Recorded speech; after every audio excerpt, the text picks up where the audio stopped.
ఈవీఎంలపై Tesla CEO అపర కుబేరుడు Elon Musk చేసిన వ్యాఖ్యలు ఇప్పుడు సర్వత్రా చర్చనీయాంశంగా మారాయి. ఈవీఎంలను వాడకూడదని మస్క్ అన్న మాటలకు బీజేపీ నేత ఒకరు కౌంటర్ ఇవ్వడంతో ఈ వ్యవహారం వార్తలకెక్కింది.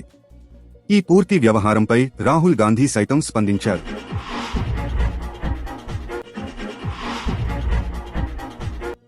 ఎలక్ట్రానిక్ ఓటింగ్ మెషిన్లను ఎలిమినేట్ చేసేయాలి. మనుషులు, ఏఐ, ఈవీఎంలను హ్యాక్ చేసే అవకాశం తక్కువగా ఉన్నా అది చాలా రిస్కీ అని ఎక్స్లో ట్వీట్ చేశారు మస్క్. మస్క్ ట్వీట్పై బీజేపీ నేత, ఎలక్ట్రానిక్స్, ఐటీ శాఖ మాజీ సహాయ మంత్రి రాజీవ్ చంద్రశేఖర్ స్పందించారు. ఇవి చాలా సాధారణమైన వ్యాఖ్యలు. సురక్షితమైన డిజిటల్ హార్డ్వేర్ని సృష్టించగలిగే అవకాశాన్ని ఈ వ్యాఖ్యలు వ్యతిరేకిస్తున్నారు. స్టాండర్డ్ కంప్యూటింగ్ ప్లాట్ఫామ్లను వాడి ఈవీఎంలను రూపొందించే దేశాలకు మస్క్ ఆరోపణలు వర్తిస్తాయని, అవి ఇండియాకు వర్తించవని బీజేపీ నేత అన్నారు.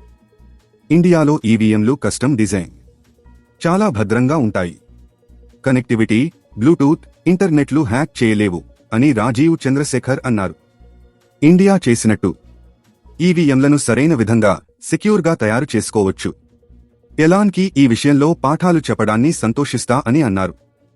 అయితే బీజేపీ నేత రాజీవ్ చంద్రశేఖర్ వ్యాఖ్యలపై స్పందించిన ఎలాన్ మస్క్ దేనినైనా హ్యాక్ చేసేయొచ్చు అని రిప్లై ఇచ్చాడు.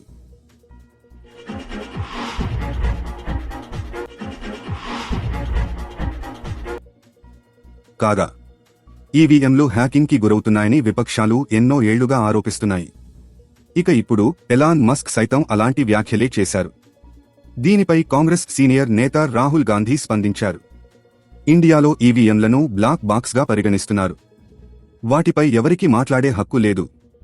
మన ఎన్నికల పారదర్శకతపై తీవ్రస్థాయిలో ఆందోళన వ్యక్తమవుతోంది.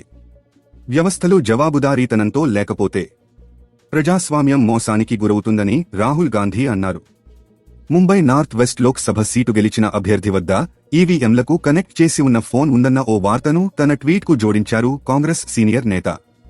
ఇటీవలే ముగిసిన లోక్ సభ ఎన్నికల్లో ముంబై నార్త్ వెస్ట్ సీట్ని 48 ఓట్ల తేడాతో గెలిచారు రవీంద్ర వైకర్. కాగా వైకర్ బావమరిది జూన్ 4న ఓ పోలింగ్ బూత్ వద్ద ఫోన్ వాడుతూ కనిపించారు. ఆయనపై కేసు నమోదైంది. కాగా నెస్కో సెంటర్ వద్ద ఈవీఎంలను అన్లాక్ చేసేందుకు ఉపయోగపడే ఓటీపీ ఆ ఫోన్లో ఉందని ఆరోపణలు వచ్చాయి. సంబంధిత ఫోన్ని ఫోరెన్సిక్ పరీక్షల కోసం పంపించారు. దీనిపై దర్యాప్తు కొనసాగుతోంది.